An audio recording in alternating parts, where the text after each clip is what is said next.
Is the GOP painting itself into a corner politically? Depends how well their messaging works. They're gambling that it doesn't matter how much of a corner they paint themselves into if they can just convince 51% of people that all Democrats are radical socialists who want to tax everything, let criminals and immigrants run loose, and somehow caused global inflation. If they can just convince people of that much, regardless of any truth or facts, then voting Republican becomes their choice by default. Possibly. But lost in the red trickle talk is the fact that even then, GOP made significant gains among Hispanics this year.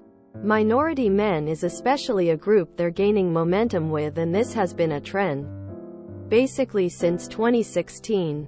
So it's not like the GOP is completely without wind in their sails. It's that they can't stop blowing holes in their own boat.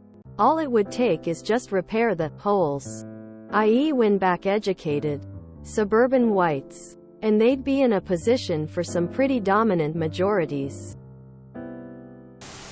I'm from the UK and I don't have an innate grasp of US politics. But it strikes me as odd that the party that seems to be against government oversight and interference in personal freedoms would choose to legislate what women do with their bodies. I'm sure there's more to it than that, but just what I think from outside look in. It's their last desperate gasp. They have to try to appeal to the ever-dwindling aging racist voters. I think the overturning of Roe v. Wade was the nail in their coffin. No one I know that's not a completely religious fanatic supports that reasonable Republican candidate. Yes, there are some. Don't get any attention. I don't think the vast majority of Americans are voting over social issue, race, gender, etc. They're voting for healthcare, abortion and economy, and the Republicans have nothing to offer for 2 out of the 3. I think Trump will benefit Democrats in 2024. Now hear me out. He is a big enough narcissist. He will split the party in half and will never stop no matter what. It's all about him, and he will burn down his party to be number one, even if in his own mind and the mind of his MAGA cult. The more people split from him, the more fractured the party will get. Or I'm trying to have a more positive outlook in life. One can still hope, right? It seems like it to me, but then I don't really get a chance to have honest conversations with GOP voters. Just my in-laws, and they just vote how the TV preacher tells them to, which is entirely based on fear of things that aren't happening. When I do the calculus on who the GOP platform helps, it's basically people who no longer need a functional economy because they have made all the money they need. So far they haven't had to care because the appeal for hate and selfishness is bottomless, and they're very good at opposition politics, gerrymandering and voter disenfranchisement. The left wants to wield policy. The right wants to wield power. The old school kind. Reward your friends and destroy your enemies. They still believe Jesus is going to win elections for them. Why bring logic into it? They are heavily reliant on the religious far right. It's tough to compromise and keep religious extremists happy. The GOP may choose to break from TLHM in order to cast a larger net. But it's a risk. Look at what the GOP does. Not what they say they stand for. They don't care about small government. They care about government not restricting what they do. They want the government to restrict what people they don't like do.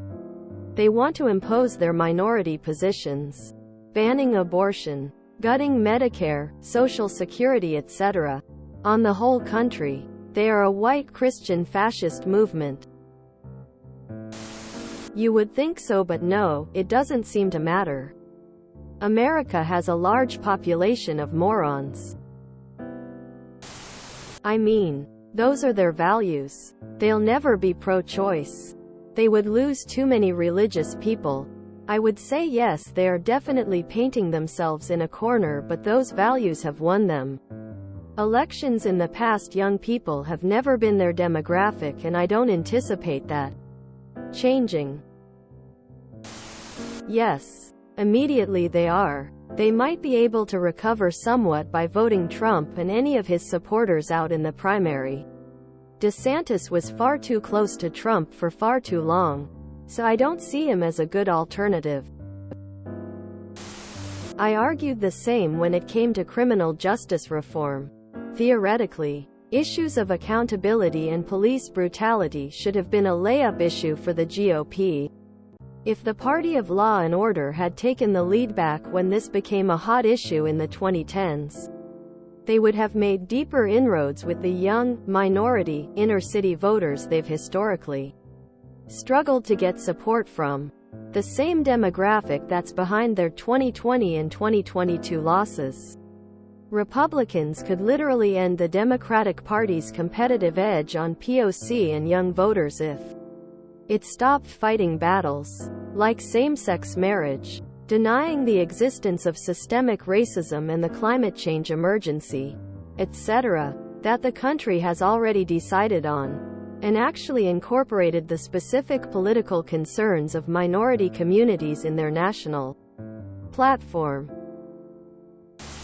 I think fear-mongering is easier, cheaper, to turn voters to your cause than have to spend money to appeal to voters' needs. So they villainize. No, because they switch lanes, positions, thoughts, ideas so often in their hardcore base.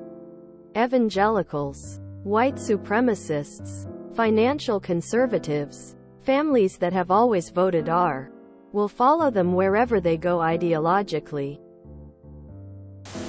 Big oil and its politic is hard to wash off. What is a GOP? Is that like part of the Gwyneth Paltrow goop? The only explanation I can come up with that makes sense is that the two parties really are, as a common conspiracy theory suggests, secretly working together behind the scenes just to present us with the illusion of choice. The idea is that they try to keep things as close to 50-50 as they can, as it would be much easier to rig an election that was already pretty close anyway. If you enjoyed this video, please check out our playlists full of similar content. Epic Eracast is like doom scrolling for your ears. Please like, share, and subscribe.